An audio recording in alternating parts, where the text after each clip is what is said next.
The Ace Attorney franchise is possibly one of the most beloved handheld franchises out there, garnering solid reviews and a dedicated fanbase, be it through its entertaining twists, meme-worthy moments, or its colourful cast of characters. It's a series which has kept me interested since its first instalment. That being said, no game is perfect, and the Phoenix Wright saga has had its fair share of forgettable, uninteresting, or downright bad cases. There's also the infamous third case syndrome, where in almost all the games, the third case is filler and bland. Would the first of these, Turnabout Samurai from the original Ace Attorney, set the standard? Let's find out. We open with footage from the fictional TV show The Steel Samurai, where the titular character does battle with the evil magistrate. But art imitates real life, as actor Will Powers is accused of murdering Jack Hammer with the Steel Samurai. Naturally, with Maya Fey obsessed with the show and Phoenix struggling to find work after Maya's death, Wright and co. take on his defence. What transpires is a lengthy, twisting case which at multiple points throws all current knowledge out of the window as the crime location, suspects and witnesses all change. Turnabout Samurai is arguably the first in-depth case of the series. While Turnabout Sisters featured investigations, as well as courtroom duels, Samurai is a multi-part investigation taking place across multiple days. There is a lot of moving back and forth between multiple locales as you explore the intricate parts of Global Studios, which is both the set of filming and the scene of the crime, as well as the detention centre.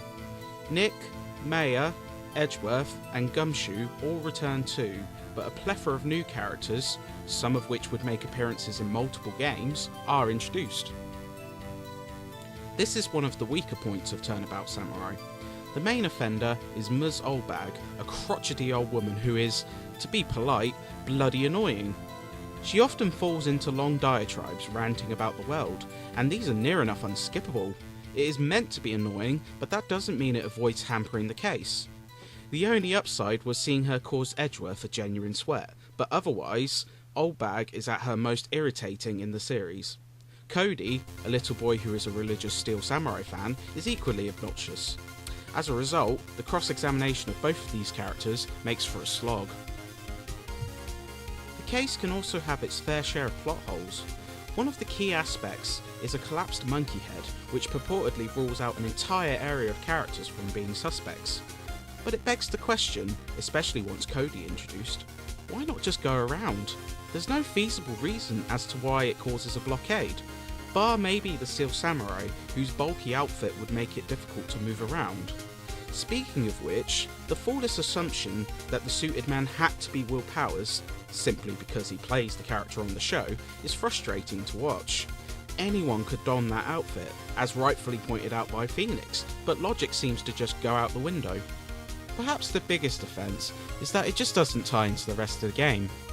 The opening case introduces the mechanics, while also setting up the murder of the second case, and Turnabout Goodbyes wraps up questions left by those cases. But Turnabout Samurai feels disconnected from the game, a sidestep which, while far from poor, isn't as interesting. Arguably establishing the idea of third case syndrome, it fits this bill to a T. And while certainly not as bad as Turnabout Big Top or Turnabout Serenade, it's arguably the weakest case in what is otherwise a superb entry. But it's not all bad. There are some genuinely good twists here, especially how the case gets thrown on its head multiple times. The location of the murder changes, the motives slowly unravel to reveal a twisted affair involving blackmail and psychological torture, and the conclusion, as well as the surprising change of roles for certain characters, is intriguing. There's also the small seed of Edgeworth's turn, as he oddly helps you out. There's even the great objection Edgeworth gives, hoping he can come up with a reason for objecting, but failing miserably. Special mention as well to Salmonella, lol, whose leet speak is genuinely funny. And it also boasts some of the more memorable tracks in the game. The main Steel Samurai theme is catchy as all hell, with dramatic flair and excellent instrumentation. There's also a fantastic track titled Recollection, which serves as an effective, somber track as the eventual killer reflects on how this messy situation came to be.